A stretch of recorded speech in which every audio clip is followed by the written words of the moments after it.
Hello বুয়া, কেমন আছো? আমারে তোমার কোন দিক দিয়া বুয়া মনে হয়? আমার জামাই ভিডিও করতেছে, কারণ আমার ভিডিও ম্যান নাই।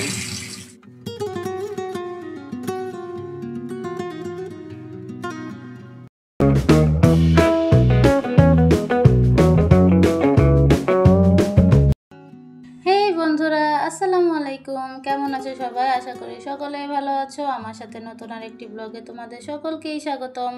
তো কে কোথা থেকে ভিডিওটি দেখছো অবশ্যই কমেন্টে জানিও, আর একটি লাইক দিয়ে পুরো ভিডিওটি কন্টিনিউ করিও।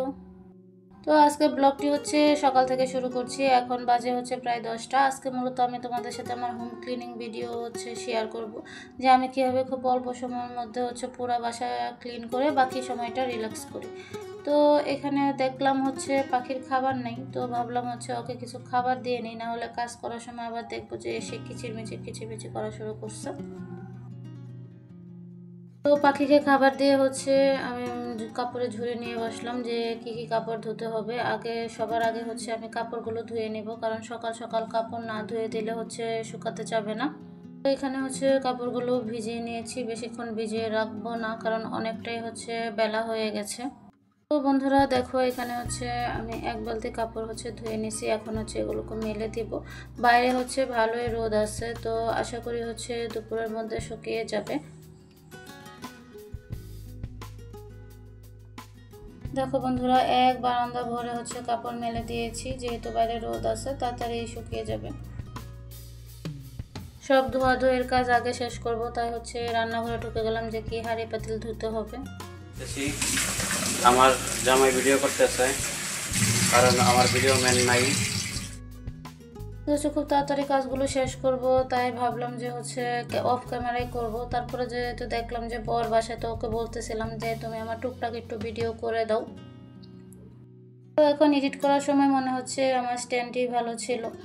তো দেখলাই তো, তা সে হচ্ছে মজা নেওয়ার জন্য এক্সপার্ট, মজা নিচ্ছিল আর হচ্ছে আমার ক্যামেরা করে দিচ্ছিল। তাও ভালো যে সে হচ্ছে এই ব্যাপারে একটু হেল্প করতেছিল। তো আমি টুকটাক করে হচ্ছে রান্নাঘরের যা কাজ আছে সবগুলো হচ্ছে করে নিচ্ছি, কারণ রান্নাঘরটা ক্লিন হয়ে গেলে মোটামুটি অর্ধেক কাজই প্রায় শেষ হয়ে যাবে।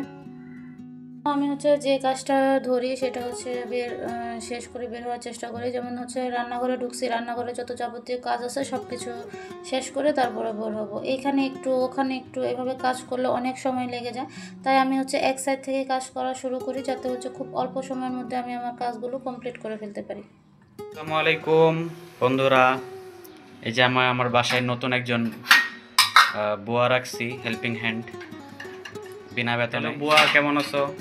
আমারে তোমার কোন দিক দিয়া বুয়া মনে হয়? এই যে তুমি এত কাম করতেছো।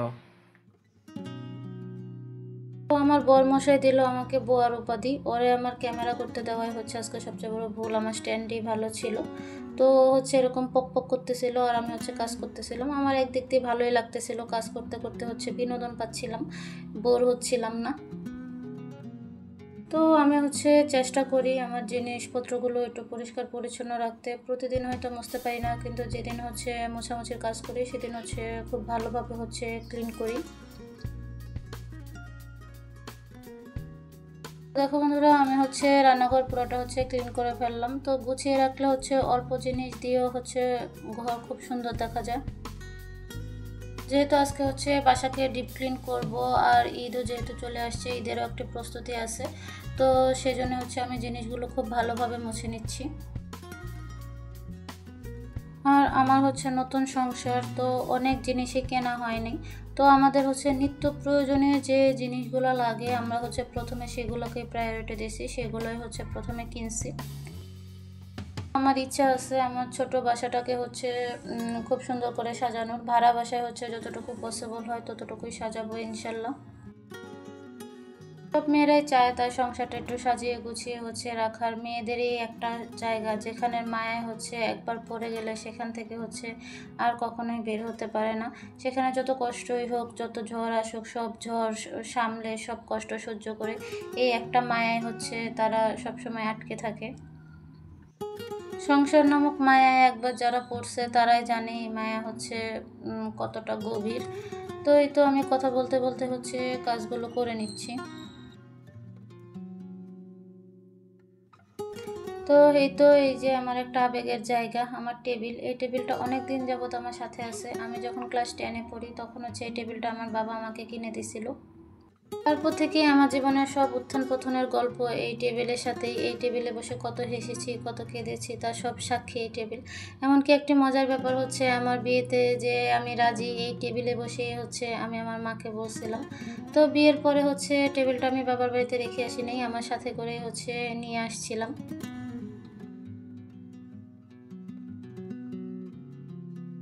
তো এখন হচ্ছে বিছানাটা গুছিয়ে নিব। তো প্রথমে ভাবলাম হচ্ছে বিছানার চাদরটা চেঞ্জ করে দেয়। তো আমার বর বলতেছে যে ঈদের দিন সকালে হচ্ছে চাদর চেঞ্জ করো, এখন আর চেঞ্জ করার দরকার নেই। তো আমিও ভাবলাম হ্যাঁ, ঈদের দিন হচ্ছে সকালবেলা নতুন চাদর বিছিয়ে দেব।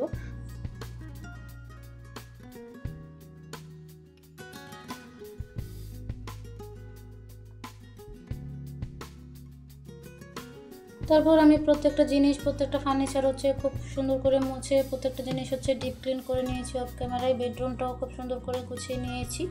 তারপরে সব গোছানোর পরে হচ্ছে আমি ঘরটা ঝাড়ু দিয়ে নিচ্ছি। আমি হচ্ছে বরকে বলতেছিলাম আমি ঘর ঝাড়ু দিয়ে দিচ্ছি, তুমি হচ্ছে ঘরটা মুছে দিও। তো এই যে দেখো বন্ধুরা, এই ময়লাগুলো হচ্ছে আমি খাটের নিচ থেকে বের করছি, কত ময়লা। এখন বাজে হচ্ছে 12:45-এর মতো। আমি যখন ব্লগ শুরু করছিলাম তখন বলছিলাম যে প্রায় 10টা বাজে। তো দেখলে বন্ধুরা, আমি কত অল্প সময়ের মধ্যে হচ্ছে পুরো বাসা হচ্ছে ডিপ ক্লিন করে ফেলছি। একটার মধ্যে আমার বাসা পুরো পরিষ্কার পরিচ্ছন্ন করে ফেলছি।